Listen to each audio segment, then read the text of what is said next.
Vous avez pris connaissance, comme moi, des nouvelles dispositions annoncées par le président de la République et le gouvernement sur le reconfinement de notre pays. Alors, quel que soit l'avis que nous puissions formuler sur le comment du pourquoi nous en sommes arrivés là, nous ne devons pas nous écarter de l'objectif de maîtrise de la circulation du virus qui, en Corrèze comme ailleurs, poursuit sa trajectoire. Le moment viendra, bien évidemment, de tirer tous les enseignements de cette crise sanitaire. Dès aujourd'hui, tous les établissements municipaux autorisés par le gouvernement resteront ouverts.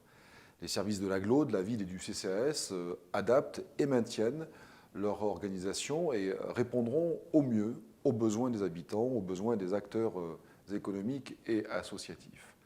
Pour les équipements culturels que le gouvernement décide de fermer, nous mettrons en œuvre un service sous forme de portage ou d'enseignement à distance. Par ailleurs, nous avons pris le parti de soutenir financièrement notre économie, vous le savez, et plus que jamais, le plan de soutien à l'économie voté à la ville et à l'agglomération s'impose comme un indispensable relais à la survie de nos emplois.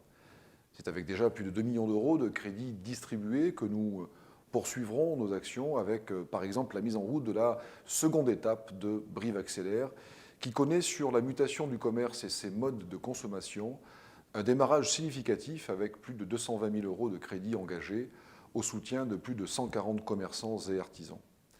L'étape 2 sera de proposer à l'Office de commerce de Brive et son agglomération de financer une plateforme numérique pour que les pratiques du e-commerce puissent avoir lieu dans notre cité. Nous avons facilité également les pratiques du modèle Drive.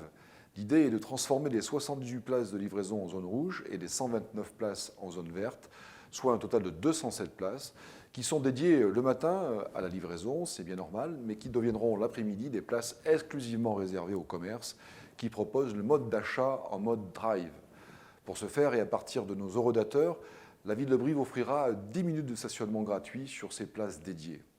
Les autres modalités sur le stationnement en voirie et sous barrière ne changent pas, mais concernant le stationnement en souterrain, dès la sortie du confinement et pour tout le mois de décembre, le stationnement sera gratuit.